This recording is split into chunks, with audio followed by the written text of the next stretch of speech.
నమస్తే వీధుని స్వాగతం. లక్ష్యం సమాజం ఎల్బీనగర్ నియోజకవర్గంలోని లింగోజ్గూడలో మజీద్ బస్తీలో మరి ఈరోజు కాంగ్రెస్ పార్టీ రంగారెడ్డి జిల్లా సెక్రటరీ మరి మన తోటున్నారు ప్రస్తుతం ఫెర్వేజ్ గారు, ఎస్కే ఫెర్వేజ్ గారు. రంగారెడ్డి జిల్లా కాంగ్రెస్ పార్టీ ప్రెసిడెంట్ చల్ల నరసింహారెడ్డి గారు వచ్చారు. మరి ఇక్కడ ఫెర్వేజ్ పంచుతున్నటువంటి రంజాన్ కిట్ గురించి మరి ఇక్కడ పంపిణీ చేసి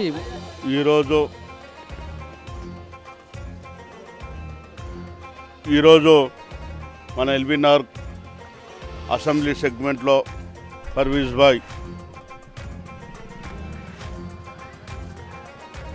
ఈ మధ్యకాలంలో అనుకోని ఈ కోవిడ్-19 ఏదైతే ప్రబలిందో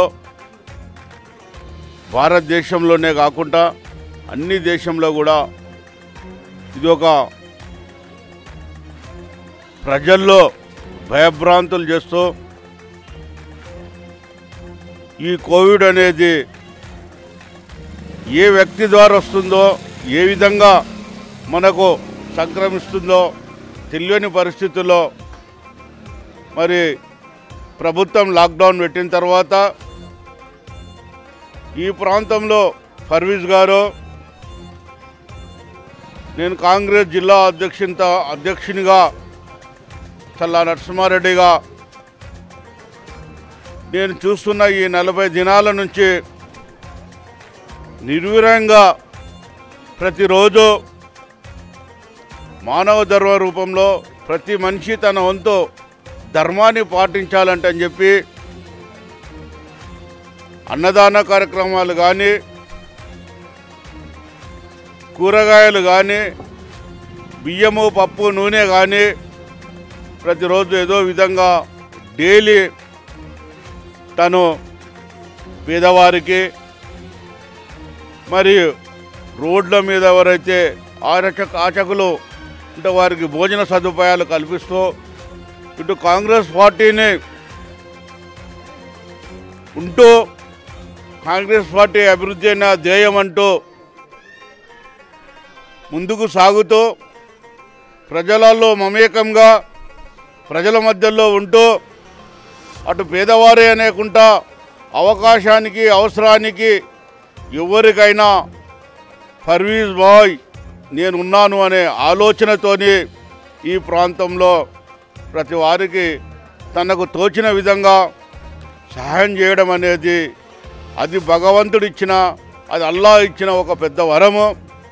ఎందుకంటే ఈ రోజుల్లో స్వార్థ సంకుచితమైన రోజుల్లో నాకెందుకులే, నా కడుపు నింతే చాలు, నా కుటుంబం బాగుంటే చాలు, నేను బాగుంటే చాలు అనుకునే రోజుల్లో మరి ఈ పరిస్థితులు కూడా లాక్డౌన్ వచ్చిన తర్వాత కూడా ప్రభుత్వం ఏదైతే నిబంధనలు ఉన్నాయో నిజంగా ప్రజలకు బయటకు వెళ్ళలేని పరిస్థితి, కూలీనాలు చేసుకోలేని పరిస్థితి, ఇబ్బందికర పరిస్థితిలో నేనంటూ ఉన్న ఈ ప్రాంతంలో ఫర్వీజ్ భాయ్ బయటికి వెళ్ళి అందరినీ వెన్నుదంటూ అందరి గృహాల్లో అందరి ఇళ్లల్లో నిత్య కళ్యాణం పచ్చతోరణంగా ఉండాలని చెప్పి అందరూ కూడా ఆకలికి అలమటించొద్దని చెప్పి తను నిజంగా శాశక్తులా పనిచేస్తున్నాడు. మరి ఈ ప్రభుత్వం ఏదైతే ఈ లాక్డౌన్ విషయంలోనే కానీ మరి ఏ విషయంలో చూసినట్టయితే నిమ్మకు నీరెట్టనట్టు పరీక్షలు సరిగ్గా చేయడం లేదు, మరియు ఎవరైనా చనిపోతే కూడా వారిని టెస్టులు చేసి నిర్ధారణ చేయడం లేదు. మరి ఈ విధంగా చూసినట్టయితే లాక్డౌన్లో మనం బయటికి వెళ్ళలేము, కానీ అది కట్టడి ద్వారా ఉన్నది. కానీ ఇప్పుడు ప్రభుత్వం లాక్డౌన్ తీసిన తర్వాత ప్రతి పేదవాడు కూడా కూలీనాలు చేసుకునేవాడు, పని చేస్తే కానీ డొక్క నిండని వాడు ఏదో విధంగా ఏదో కష్టం చేయాలని బయటికి వెళితే మరి వారికి సదుపాయాలు, వారికి కావలసిన మందు సామాగ్రి, వారికి కావలసిన టెస్టులు కూడా ప్రత్యేకంగా చేస్తే ప్రభుత్వం బాగుంటుంది. కానీ ప్రభుత్వము తనకు రావాల్సిన ఇన్కమే చూసుకుంటుంది, కానీ ఆర్థిక వనరులే చూసుకుంటుంది, కానీ పేదవారికి అభివృద్ధి ఆలోచన, పేదవారికి కడుపు నింపే ఆలోచన లేదు. కేంద్ర ప్రభుత్వం ఏదైతే ఇచ్చేదో కేంద్ర ప్రభుత్వం కూడా చేతులు దుడుపుకుంటుంది. మరి పెద్దలు కాంగ్రెస్ పార్టీ ఏఐసిసి అధ్యక్షురాలు సోనియా గాంధీ గారు మరి ఈ వలస కూలీల గురించి కానీ ప్రతి పేదవాడిని గురించి నిత్యం కూడా అటు ప్రైమ్ మినిస్టర్ మోడీ గారికి కూడా లెటర్ రాయడం జరిగింది. ఈ వలస కూలీలకు వారిని ట్రాన్స్పోర్ట్ ద్వారా ధనికులకైతే ఫ్లైట్ ద్వారా తీసుకురావడం జరుగుతుంది, కానీ పేదవారిని రోడ్డుపై వాళ్ళు దినాల కొద్దిగా 10 దినాలు 5 దినాలు 4 దినాలు వాళ్ళ గ్రామాలకు చేరాలంటే ఇబ్బంది అవుతుంది. ఆ సౌకర్యము మా కాంగ్రెస్ పార్టీ భారతదేశంలో ఏ రాష్ట్రంలో ఉన్నా వారికి సదుపాయాలు కల్పిస్తారంటని చెప్పి ఏఐసిసి అధ్యక్షురాలు సోనియా గాంధీ చెప్పడము, ఏ ప్రాంతంలో వలస వాళ్ళు ఉన్నా వారికి వసతులు తినడానికి బియ్యము కూరగాయలు పప్పు నూనె కూడా ఏఐసిసి అధ్యక్షురాలు మొదటనే వారు చెప్పడం జరిగింది. అంటే వాళ్ళు క్షుణ్ణంగా కాంగ్రెస్ పార్టీ సోనియా గాంధీ గారు ముందు నుంచి కూడా పేదల పక్షాన ఉండి కాంగ్రెస్ పార్టీ గరీబీ హటావో దేశ్కి బచావో అని ఆనాటి నుంచి ఈనాటి వరకు కూడా పేదల పక్షాన ఉన్న పార్టీ కాబట్టి ఈ లాక్డౌన్ అనే ఆలోచన ప్రభుత్వాలకు ఉన్నా అది మంచిదైనా ప్రజలను కూడా వారికి అవసరాల దృష్టిలో కొన్ని సదుపాయాలు కల్పించాల్సిన అవసరం ఉందంటని చెప్పి చెప్తూ మనవి చేస్తున్నాను. నాకు ఈ అవకాశం ఇచ్చేందుకు మీడియా మిత్రులకు అందరూ కూడా ధన్యవాదాలు తెలియజేస్తున్నాను. చెప్పండి సార్, ఎలాంటి కార్యక్రమాలు చేస్తున్నారు, ఎలా అనిపిస్తుంది? ఈరోజు ఈ రంజాన్ సందర్భంగా నాది ఈ లాక్డౌన్ నేపథ్యంలో 59వ రోజు. గత వారం కింద కూడా ఈ ముస్లిం సోదరులకు మన ఎల్బీనగర్ నియోజకవర్గంలో లింగోజిగూడ డివిజన్ ఇది.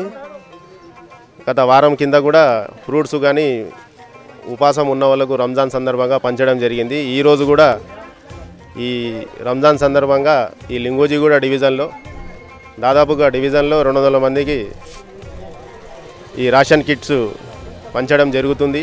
ఈ రేషన్ కిట్స్లో రంజాన్లో చేసే పాయసం సేమియా కానీ, గోధుమ పిండి కానీ, బియ్యం కానీ, మళ్ళీ షుగర్ కానీ, మళ్ళీ ఆనియన్ కానీ ఇందులో కిట్స్లో పంచడం జరిగింది. అదేవిధంగా దాదాపుగా ఇప్పుడు వరకు నేను 8,000 మందికి మొత్తం ఇది లాక్డౌన్ నేపథ్యంలో పంచడం జరిగింది. ఈ రోజుకి 59వ రోజు నాది.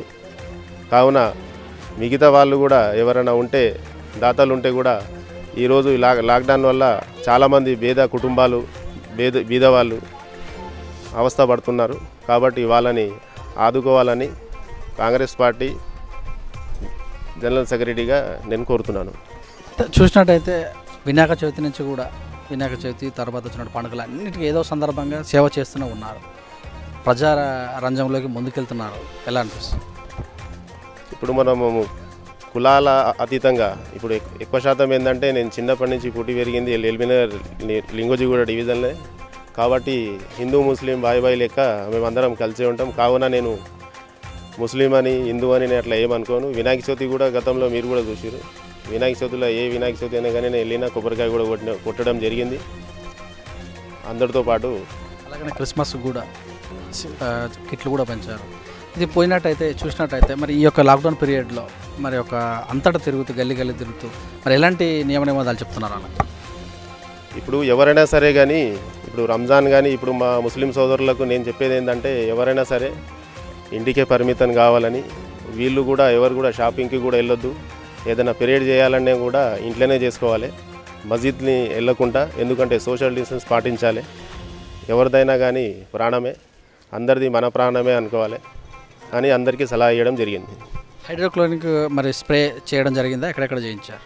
ఇప్పుడు స్ప్రే కానీ ఇప్పుడు పిచికారీ అనేది నేను రంగారెడ్డి జిల్లా కాబట్టి హయత్ నగర్లో కూడా హయత్ నగర్ డివిజన్లో కూడా పిచికారీ మొన్న చేయడం జరిగింది. ఇక్కడ కూడా ఇప్పుడు 2 డేస్ తర్వాత కూడా ఇక్కడ కూడా పిచికారీ చేయడం జరుగుతుంది. ప్రజల నుంచి మద్దతు ఎలా అనిపిస్తుంది, ఎలా ఫీల్ అవుతున్నారు వాళ్ళందరూ ఏంటంటే మీరు వస్తున్నారు కానీ ఇంకా చాలా పెద్ద నాయకులు ఉన్నారు, ఎవరు వస్తలేరు అని చాలామంది ఏంటంటే ఓట్లు అడగడానికే అప్పుడే ఏంటంటే మందుకు ఓటుకి పైసలు ఇవ్వడానికే వస్తారు. కానీ ఇప్పుడు మాకు అడగనీకి ఎవరు వస్తలేరు, మాకెందుకు ఆదుకుంటలేరు.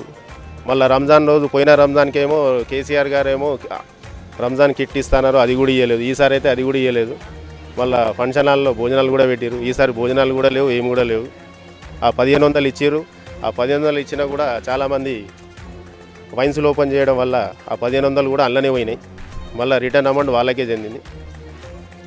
ఇది ఇన్ని రోజులుగా లాక్డౌన్ పక్కడబందిగా చేసి ఎక్కడికక్కడ పోలీస్ చెక్ పోస్టులు పెట్టి సడన్గా వైన్ ఓపెన్ చేయడం వల్ల, వైన్ షాప్లు ఓపెన్ చేయడం వల్ల ఎలాంటి నష్టం ఇవ్వడం జరుగుతుంది? దీని మీద మీరు ఒక సేవ చేస్తున్న వ్యక్తిలాగా ఎలా అనిపిస్తుంది? ఇప్పుడు నేను చేసిన 59 రోజులు మొత్తం నీళ్ళలో పోయినట్టుగా అనిపిస్తుంది నాకు. ఎందుకంటే ఇంత కష్టపడి నేను సొంతంగా డబ్బులు కష్టపడి సంపాదించిన డబ్బులు లాస్ట్కి బతుకుతే చూద్దాం మళ్ళీ పోయి బాడాసింగారంలో ఒక ప్లాట్ అమ్ముకుందామని అనుకున్నాను. కానీ ఇప్పుడు అట్లా మళ్ళీ వైన్స్లు ఓపెన్ చేయడం వల్ల ఏంటంటే మళ్ళీ ఇక లాభం లేదు. ఇక అయితే మరి వలస కార్మికులకు ఏమన్నా మీలాంటి చేయుత ఎలా ఉంది?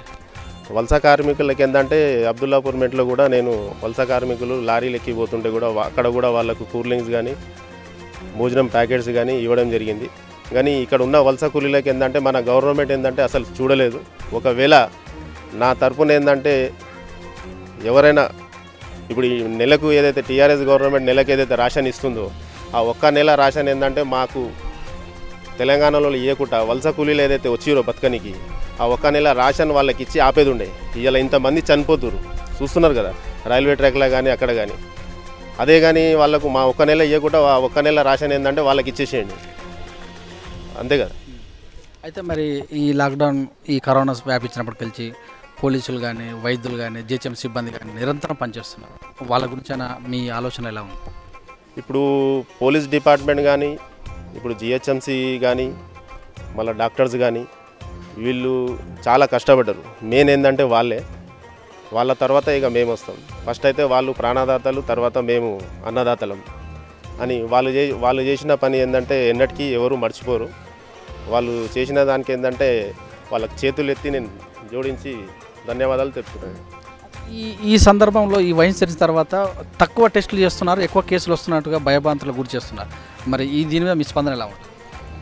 ఇప్పుడు గవర్నమెంట్ అన్నప్పుడు ఏంటంటే ఆయన అందరినీ చూసుకుంటా తెలంగాణ బిడ్డలంతా నా బిడ్డలు అన్నప్పుడు ఆయన ఏంటంటే శానిటైజర్ ఇస్తలేడు, మళ్ళా మన మాస్కులు ఇస్తలేడు. అసలు టెస్టులు అనేది అయితలేవు. అసలు ఎన్ని టెస్టులు ఉన్నాయి, అసలు పాజిటివ్ ఎంత ఉంది, అసలు నెగిటివ్ వచ్చిరంటారు. పాజిటివ్ వచ్చింది ఎక్కడుంది? ఫస్ట్ నెగిటివ్ అది జరిగింది, అది సరే అది అయిపోయింది. కానీ ఫస్ట్ పాజిటివ్ ఉంది, ఎన్ని కేసులు ఉన్నాయి, అసలు టెస్టులు ఏం చేస్తారు, అసలు అది ఏమి లేనేలేదు. ఆ టెస్టులు అది చేయాలంటే అది చేయలేదు. 5,000 పాజిటివ్ కేసులు వచ్చినప్పుడేమో చప్పట్లు కొట్టారు. 5,000 కేసులు వచ్చినప్పుడేమో దీపాలు ముట్టించారు. 10,000 కేసులు వచ్చినప్పుడేమో పూలు తల్లిరు. 60,000 కేసులు వచ్చినప్పుడు 70,000 కేసులు వచ్చినాయి. ఇప్పుడు 60,000 దాకా వచ్చింది. ఇప్పుడు ఏంది వైన్స్లు ఓపెన్ చేసారు. 60,000 చిల్లర వచ్చినాయి, మళ్ళీ రైళ్ళు ఓపెన్ చేసారు. అంటే ఇది ఎక్కడ తీసుకెళ్తారు వీళ్ళు? అంటే వీళ్ళు సమాజాన్ని ఏంటంటే చెడగొడుతుర్రా, మళ్ళీ వీళ్ళు అందరినీ రోగం నయం చేస్తుర్రా, మళ్ళీ ఉల్టా కొనుక్కొస్తుర్రా అనేది అర్థమవుతలేదు. అయితే మోడీ 20 లక్షల కోట్ల ప్యాకేజ్ ఇచ్చాడు కదా, దీని మీద మీ స్పందన? 20 లక్షల ప్యాకేజ్ అనేది అది ఇప్పుడు ఫస్ట్ లైన్లో పోయి నిలబడింది ఏంటంటే ఎవరు నిలబడరు? వలస కూలీలకి ఏంటంటే వీరుభయమ్మాని లాంటి వాళ్ళు, బిజినెస్ మ్యాన్లు వాళ్ళు పోయి ఫస్ట్ నిలబడరు. వీళ్ళు వలస కూలీలు వీళ్ళే ఫస్ట్. అది ఏమిటికి పనికిరాదు. అది వాళ్ళకే పరిమితం, కానీ అది ఏ పేదవానికి కూడా రాదు. దీనికన్నా ముందు ఈ లక్ష ఎందుకు 15 లక్షలు వస్తాయనే ఇప్పటిదాకా రాలేదు. మంచి రోజులు వస్తాయన్నాను, అది కూడా రాలేదు. ఈ యొక్క రంగారెడ్డి జిల్లాలో మీ పార్టీ పెద్దల ఆశీస్సులు ఎలా ఉన్నాయి మీకు? వారి సహకారాలు ఎలా ఉన్నాయి? మా రంగారెడ్డి జిల్లాలో ఉన్న కాంగ్రెస్ నాయకులు పెద్దలు వాళ్ళ సహాయ సహకారాలు నాకు ఉన్నాయి కాబట్టి నేను ఈరోజు పార్టీలో మనకు పదవి ఉంది, అందరు సహాయ సహకారాలు ఉన్నాను కాబట్టి నా వంతు నేను సింగిల్గానే వెళ్తున్నాను. ఈ రంజాన్ మాసం ఉపయోగించుకొని మైనార్టీ సోదరులకు మా టీ తరఫున ఎలాంటి శుభాకాంక్షలు తెలియజేస్తాను? నేను ముస్లిం సోదరులకి ఏంటంటే ఎవరు కానీ షాపింగ్ చేయొద్దు. ఇంకోటి ఏంటంటే ఏదైనా ప్రేయర్ చేసేది ఉన్నా కూడా ఇంట్లోనే చేసుకోవాలి అని నేను అందరినీ కూడా, ఎందుకంటే అందరి ఆరోగ్యమే మన ఆరోగ్యము కాబట్టి అందరికీ రంజాన్ శుభాకాంక్షలు. Thank you sir, thank you very much. ఇదండి మరి గత 59 రోజులుగా నేను అన్ని వర్గాల వారికి అపన్న హస్తాలు అందిస్తున్నాను. నాకు చేతనైన మేరకు వాళ్ళకి ఎంతో కొంత సేవ చేస్తూనే ఉన్నాను. మా రంగారెడ్డి జిల్లాలో ఉన్నటువంటి మా పార్టీ అందరూ సహకారాలతో ముందుకెళ్తున్నాను. ఇక చూసినట్టయితే స్ప్రే కూడా అక్కడక్కడ రంగారెడ్డి జిల్లాలో పరిమితం కాకుండా నేను మరి హైతనగర్లో కూడా అన్ని ప్రదేశాల్లో కూడా చేయించాను. ఈరోజు రంజాన్ కిట్ కూడా ఇస్తున్నానని తెలియజేశారు. చూస్తున్నాండి వితరస్ కెమెరామెన్ విజయరెడ్డితో మిస్ దండు.